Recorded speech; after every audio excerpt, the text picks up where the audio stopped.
हमारी पंचायत ने कार्यभार संभाला था 2016 में। उस टाइम पर गांव के जो मेन रास्ता है गांव में आने का, और दूसरा एक रास्ता है जो खत्तीवास की तरफ से आता है, उन दोनों रास्तों पर गांव में पानी भरा रहता था और गांव में आने के लिए रास्ता नहीं था। हमारी पंचायत ने जब से कार्यभार संभाला तो उस गंदे पानी की निकासी के लिए सीवर लाइन लगाकर और उस पानी को, गंदे पानी को गांव से बाहर एक अलग से जोड़ खुदवाकर उसमें डलवाया। उस पानी को अब किसान खेती में भी यूज कर सकते हैं, और उस पानी से जब बरसात का टाइम आता है या बाढ़ की कोई स्थिति हो तो उस पानी को वहां से उठाकर ड्रेन में फेंकने के लिए भी एक अलग से पाइपलाइन भी लगाई गई है। और जहाँ पर वो पानी भरा रहता था गांव में एंट्री के रास्ते पर, जहाँ से गांव में प्रवेश करते हैं वहाँ पर तो बीमारियां फैलने का डर रहता था, उस जगह पर हमने अर्थ फिलिंग करवा के, चार दीवारी करवा के वहाँ पर पार्क का निर्माण करवाया है। और उसी में हमने कंप्यूटर लैब और लाइब्रेरी की व्यवस्था कराई है, क्योंकि जब से हमारी पंचायत ने कार्यभार संभाला उस टाइम पर हमारे गांव का सेक्स रेशियो बहुत कम था। तो माननीय प्रधानमंत्री जी के आह्वान पर और हमारे समाज में लड़कियों के प्रति भेदभाव को देखते हुए हमारी पंचायत ने सभी ग्रामवासियों के साथ मिलकर, आंगनवाड़ी वर्कर्स के साथ मिलकर, स्कूल स्टाफ के साथ मिलकर और अन्य सामाजिक संस्थाओं के साथ मिलकर हमने लोगों को जागरूक किया, और परिणाम ये रहा कि आज हमारे गांव का सेक्स रेशो लगातार पिछले 4-5 साल से प्रति हजार चल रहा है। हमने गांव में बेटियों को सम्मान देने के लिए, ये बेटा बेटी में फर्क न हो, लोगों को जागरूक करने के लिए और हमारी बेटियों को आगे बढ़ाने के लिए, प्रोत्साहित करने के लिए हमारे गांव के हर घर के आगे बेटियों के नाम से नेम प्लेट लगाई। हमने, हमारी पंचायत ने गांव में 2 पार्क, पूरे गांव में गंदे पानी की निकासी के लिए सीवर लाइन की व्यवस्था,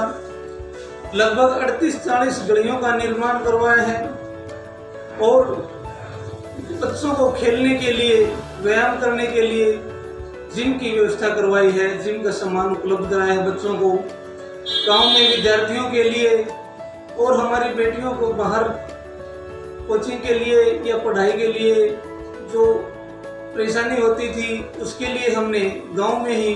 लाइब्रेरी की व्यवस्था करवाई है, जिस लाइब्रेरी में सभी प्रकार की कोचिंग या कंपटीशन टेस्ट की तैयारियों की बुक्स अवेलेबल हैं।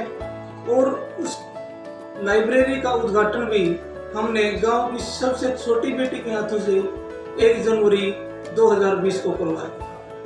हमारे गांव में एक मुहिम चलाई हुई है जो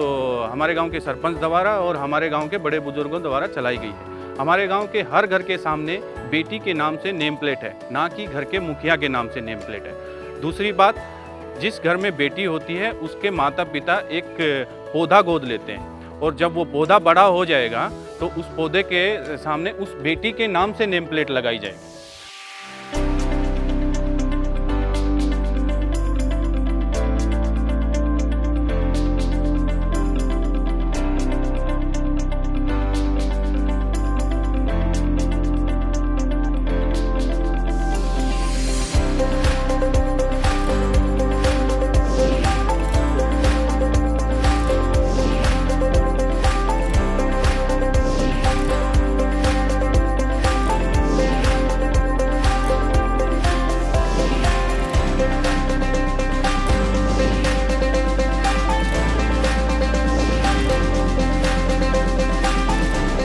हमारी पंचायत में को प्रोत्साहित करने के लिए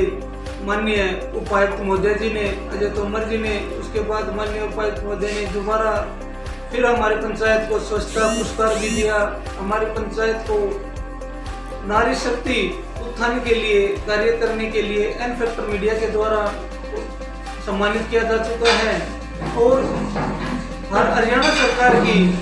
इंद्रधनुष 7 स्टार रेनबो स्कीम के तहत 6 स्टार प्राप्त हुए हैं।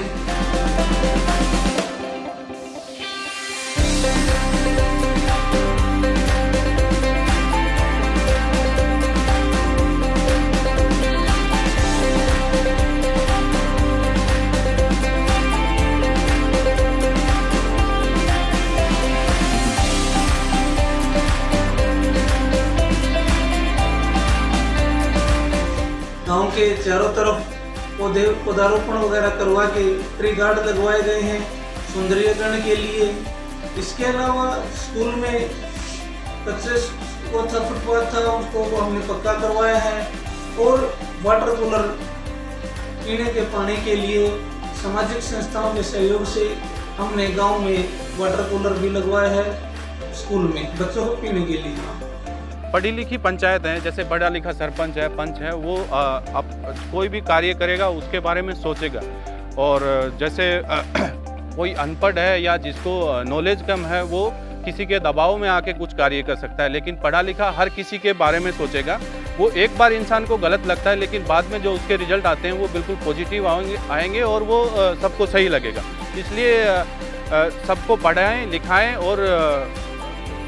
एक एजुकेटेड जो है, ना कि सरपंच जो भी है, आप किसी भी को भी वोट देते हो, आप एक ऐसे व्यक्ति को वोट दें जो समझदार इंसान है, तो सब कुछ ठीक हो जाएगा।